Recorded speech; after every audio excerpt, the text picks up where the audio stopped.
Morning, Kim Hammer, pastor, Saline Baptist Church down in Tull outside of Benton. Our devotion is going to be taken from the book of Exodus chapter 11, dealing with the plague of the firstborn death. One of the things that's interesting about this is that God identifies that this is going to be the last plague. Up till now, he hadn't numbered the plagues. We think of them as the 10 plagues, and we're on the benefit of being on the backside of having seen all this happen. But God didn't identify that there would be a total of 10 until they were done, and you look back and you counted them. Moses was dependent upon the Lord just to do one at a time, and Moses didn't have any insight as to the number that were going to be given or taking place. He was just being obedient one plague at a time. The one thing we find that's interesting is that God said, I'm going to bring one more upon the people, and then they're going to let you go. And so this was God's way of saying this is it, but this was also going to be the biggest of the 10 because it's going to affect the human life. We see that the life of the livestock had already been affected, and that many livestock had died because of either the hailstorm or the other things. And we do know that there were people that died during the hailstorm, but that was because of their own ignorance, because they chose not to believe that God would actually do this. And so we know that there were some who were killed out in the fields, and that was because they didn't seek shelter ahead of time. They got caught out there and they died. The difference in this one is that God says, and he limits it to a very specific population. He says it's going to be the firstborn of everyone in Egypt. And so God says there's going to be one more plague, and this is the one, and it's only going to affect the firstborn. Now, as you go on and you see God in giving Moses instruction leading up to this, he tells Moses to tell the people, especially the women, you ask of the neighbors for the silver and gold. And all of this goes back to chapter 3 and verse 22, where the Lord told Moses that there'll come a time when this needs to happen.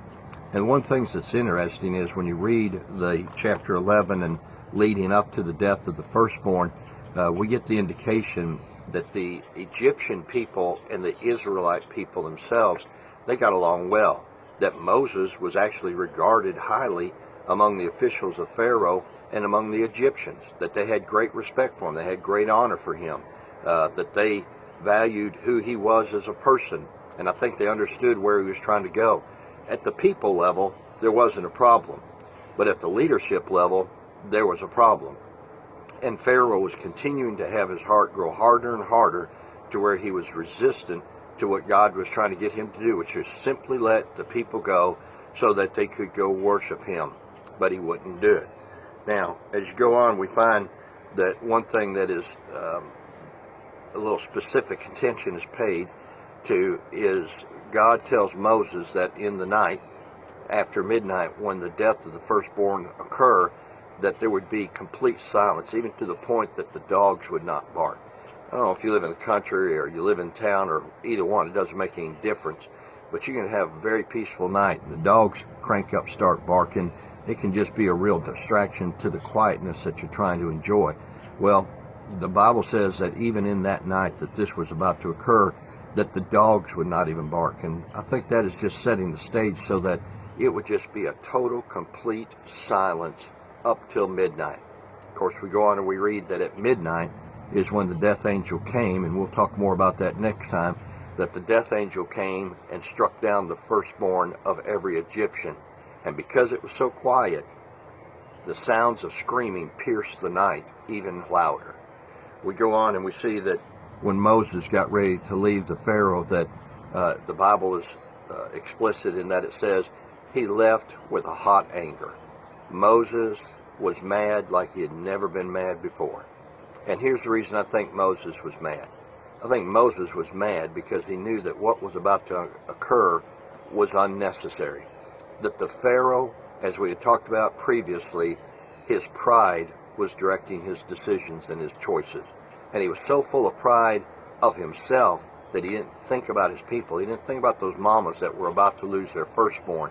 He didn't think about those daddies that were about to lose their firstborn.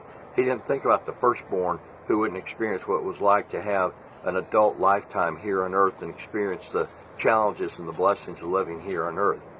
I think that Moses got mad at Pharaoh because Pharaoh could have avoided all this, but he chose not to. And as a result of it, it was going to bring pain and hurt and suffering on the people needlessly. Moses left mad, and he should have. Because anybody that puts himself in the position that Pharaoh was in, that they think that much of themselves more than they think of the people, is somebody that should make you mad. And we shouldn't be that person either.